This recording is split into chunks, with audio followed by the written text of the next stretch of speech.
మొట్టమొదటి రోజు నుంచి కూడా కారణాలు చెప్పకుండా, కారణాలు వెతుక్కోకుండా, కారణాలు చెప్పాల్సి వస్తే కనుక మన ప్రభుత్వంలో మనకున్న కష్టాలు బహుశా ఎక్కడ ఎప్పుడు చూసిండం. ఎప్పుడు చూడని కోవిడ్ లాంటి సమస్యలను కూడా ఎదుర్కొన్నాం. అది కూడా 2 ఏళ్ళు, అది కూడా 2 సంవత్సరాలు కోవిడ్ లాంటి సమస్యలు ఎదుర్కొన్నాం. కానీ ఎప్పుడు కూడా ఒకటే చెప్పా, మనల్ని ప్రజలు ఓటేశారు. మనం ఎన్నికలప్పుడు మేనిఫెస్టో రిలీజ్ చేసినాం. మనం ఇచ్చిన మాట మరో 30 సంవత్సరాల పాటు మన బాటను నిర్దేశిస్తుంది అని చెప్పి. అని ఎప్పుడు కంప్లైంట్ అనేది ఎక్కడ చేయాల. పలానోడు అది చేశాడు, పలానోడు ఇది చేశాడు అని చెప్పి ఎప్పుడు కారణాలు వెతుక్కోలే. పలానా సమస్యలు ఉన్నాయని చెప్పి ఏ పొద్దు కారణం చెప్పాల. ఎప్పుడు కూడా ముఖాన ఎప్పుడు చిక్కటి చిరునవ్వే చూపించాం. ఆ చిక్కటి చిరునవ్వుల మధ్య ప్రజలకు మేనిఫెస్టోలో చెప్పిన ప్రతి హామీని కూడా ఇంతవరకు రాష్ట్ర చరిత్రలో ఎప్పుడు జరగలేదేమో. బడ్జెట్ కన్నా ముందే బడ్జెట్ ప్రవేశపెట్టేటప్పుడే ఒక క్యాలెండర్ రిలీజ్ చేసి, ఆ క్యాలెండర్లో ఇదిగో ఈ నెల ఈ పథకం ఇస్తాం, ఇదిగో ఈ నెల ఈ పథకం ఇస్తాం, ఇదిగో ఈ నెల ఈ పథకం ఇస్తామని చెప్పి పథకాలన్నీ సంవత్సరం పొడుగునా ఏ పథకం ఏ నెలలో ఇస్తామని చెప్పడమే కాకుండా ఆ నెలలో బటన్లు నొక్కి నేరుగా పథకాలు ఇచ్చిన పరిస్థితి బహుశా దేశ చరిత్రలో ఎప్పుడు జరిగింది. అటువంటి పాలన మనం ఇచ్చాం. ఈరోజు చూస్తే చంద్రబాబు నాయుడు బడ్జెట్ కూడా ప్రవేశపెట్టల. మొట్టమొదటిసారి చూస్తూ ఉన్నాం రాష్ట్రంలో, తొలిసారిగా ఎప్పుడు దేశ చరిత్రలో జరగల, రాష్ట్ర చరిత్రలో ఎప్పుడు చూడల, రెగ్యులర్ బడ్జెట్ ప్రవేశపెట్టల ఇంతవరకు రాష్ట్రంలో. ఇప్పటికి కూడా రాష్ట్రంలో only vote on account budget. ఇప్పటికి కూడా రాష్ట్రంలో ఓట్ ఆన్ అకౌంట్ బడ్జెట్. ఎందుకనంటే ఆ బడ్జెట్ ప్రవేశపెట్టినప్పుడు ఆ పొద్దుల్లో దీనికి ఈ స్కీమ్కి ఎంత, ఈ స్కీమ్కి ఎంత, ఈ స్కీమ్కి ఎంత, ఈ స్కీమ్కి ఎంత అని చెప్పాలా. చంద్రబాబు నాయుడు అనే వ్యక్తి గన ఈ స్కీమ్కి ఇంత, ఈ స్కీమ్కి ఇంత, ఈ స్కీమ్కి ఇంత అని కానీ చెప్పకపోతే ప్రజలు చంద్రబాబు నాయుడును కొడతారేమో, తిడతారేమో అని భయపడి ఏకంగా బడ్జెటే చంద్రబాబు నాయుడు పెట్టని పరిస్థితి ఈరోజు రాష్ట్రంలో చూస్తూ ఉన్నాం. మనమేమో మన ప్రభుత్వంలో ఏకంగా ముందే క్యాలెండర్ ఇచ్చి ఈ నెల ఈ పథకం, ఈ నెల ఈ పథకం, ఈ నెల ఈ పథకం అని చెప్పి మరీ ఇంప్లిమెంట్ చేసిన పరిస్థితి మందైతే. జగన్ ఏమో పలావ్ పెట్టినాడు, చంద్రబాబు నాయుడు ఏమో బిర్యానీ పెడతానన్నాడు. చివరికి వచ్చేసరికి పలావు పోయింది, బిర్యానీ పోయింది. అనే చర్చ అన్నది ప్రతి ఇంట్లో కూడా ఇప్పటికే మొదలైంది. ఆ చర్చ అన్నది ఇప్పటికే ప్రతి ఇంట్లో మొదలైంది కాబట్టి ప్రతి ఒక్కరూ కూడా ప్రతి ఇంట్లో కూడా సూపర్ 6 ఏమైనాయి, సూపర్ 7 ఏమైనాయి అని చెప్పి ప్రతి ఒక్కరూ ప్రశ్నిస్తూ ఉన్నారు. ఒకవైపున ఇచ్చిన వాగ్దానాలు ఏవి కూడా అమలు కాకపోగా, మరోవైపున పూర్తిగా చదువులైతే పూర్తిగా దెబ్బతిన్న పరిస్థితులు కనిపిస్తూ ఉన్నాయి. విద్యా దీవెన పోయింది, వసతి దీవెన పోయింది, పిల్లలకు ఫీజు రీయింబర్స్మెంట్ కూడా అందని పరిస్థితిలోకి పోతుంది. ఇంగ్లీష్ మీడియం చదువులు అటకెక్కి, టోఫుల్ అన్నది గాలికి ఎగిరిపోయింది. గోరుముద్ద అన్నది రోజుకొక మెనూతో పెట్టే పరిస్థితి నుంచి ఈరోజు అలాంటి గోరుముద్ద అనే కార్యక్రమం కూడా నీరుగార్చే పరిస్థితి లేకపోయింది. వైద్య రంగం తీసుకున్న అదే పరిస్థితి, ఆరోగ్య ఆసరా అటకెక్కింది. అన్ని వైద్య రంగంలో కూడా అదే మాదిరిగానే జరుగుతూ ఉన్నాయి. వ్యవసాయం నేను చెప్పాల్సిన పనుల, పెట్టుబడి సహాయం దేవుడు ఎరుగు, ఉచిత ఇన్సూరెన్స్ ఎగిరిపోయింది, పెట్టుబడి సహాయం పోయింది, ఈ క్రాప్ కూడా సరిగ్గా చేయలేని పరిస్థితులు కనిపిస్తూ ఉన్నాయి.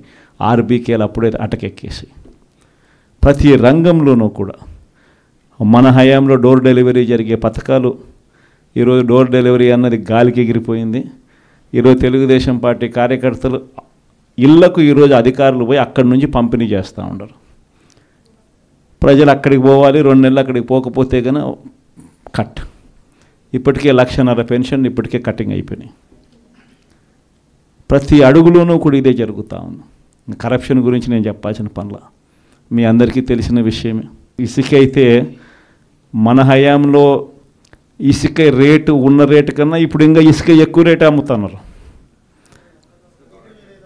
కనీసం అప్పుడన్నా గవర్నమెంట్ కన్నా ఆదాయం వస్తాను నేను. ఇప్పుడు గవర్నమెంట్కి ఆదాయం రాకపోగా ఉచిత ఇసుక అంటున్నారు, గవర్నమెంట్కి ఆదాయం రాకపోగా మనం అమ్మిన రేటు కన్నా ఇంకా ఎక్కువ రేటుకి ఈరోజు ఇసుక ఈరోజు అమ్ముతా ఉన్న పరిస్థితులు. స్టాక్ పాయింట్లలో ఇసుకే కనపడకుండా పోతా ఉంది. మద్యం పరిస్థితి అంటే మనమేమో మద్యం తక్కువ తాగాలి, ప్రజలు బాగుపడాలి, వాల్యూమ్స్ తగ్గాలి అని మనం తాపత్రయపడితే వీళ్ళేమో గవర్నమెంట్కి వచ్చే ఆదాయం రాకపోయినా నష్టం లేదని తగ్గించి లిక్కర్ వాల్యూమ్స్ పెరగడం వల్ల వచ్చే లాభం ఏంది? చంద్రబాబు నాయుడుకు వాల్యూమ్స్ పెరగడం వల్ల డిస్టిలరీస్ డబ్బులు బాగిస్తారు. ఇది జరిగేది. ప్రతిదీ స్కామే. ప్రతి నియోజకవర్గంలో ఈరోజు క్లబ్బులు ఎక్కడ పడితే అక్కడ క్లబ్బులు కనపడతా ఉన్నాయి. మట్కా, జూదం క్లబ్బులు అన్నీ జరుగుతూ ఉన్నాయి. పోలీస్ స్టేషన్కి పోయి ఎవరైనా కేసు పెడితే రివర్స్ దొంగ కేసులు మన మీద పెడతా ఉన్నారు. ప్రతి వ్యవస్థ కూడా ఇదే మాదిరిగా దిగజారిపోయిన పరిస్థితి కేవలం ఈ 4 నెలల కాలంలోనే కనిపిస్తూ ఉన్నాం. ప్రజల తరపున మనం ఉద్యమించాలా, ప్రజల కష్టాల్లో మనం భాగస్వాములం కావాలా. కాబట్టి మీ అందరికీ నేను ఒకటే చెప్తాను, ధైర్యంగా ఉండండి, అందరం కలిసికట్టుగా పోరాడదాం, అందరం కలిసికట్టుగా ఉద్యమిస్తాం. మన 5 సంవత్సరాలలో ఎక్కడా కూడా తప్పు చేయాల, ప్రజలకు చెప్పిన ప్రతి మాట నెరవేర్చడం. మేనిఫెస్టో అన్నది మామూలుగా రాజకీయ నాయకులు ఒక మేనిఫెస్టో ఇస్తారు, ఎన్నికలు అయిపోయిన తర్వాత దాన్ని చెత్తబుట్టలో వేసే పరిస్థితి నుంచి మేనిఫెస్టో అన్నది ఒక డెఫినిషన్ ఇచ్చి, మేనిఫెస్టో అన్నది నిజంగా ఒక బైబిల్ అని, ఒక ఖురాన్ అని, ఒక భగవద్గీత అని ఒక డెఫినిషన్ దానికి ఇచ్చి మొట్టమొదటి రోజు నుంచి కూడా కారణాలు చెప్పకుండా, కారణాలు వెతుక్కోకుండా, కారణాలు చెప్పాల్సి వస్తే కనుక మన ప్రభుత్వంలో మనకున్న కష్టాలు బహుశా ఎక్కడా ఎప్పుడు చూసిండం.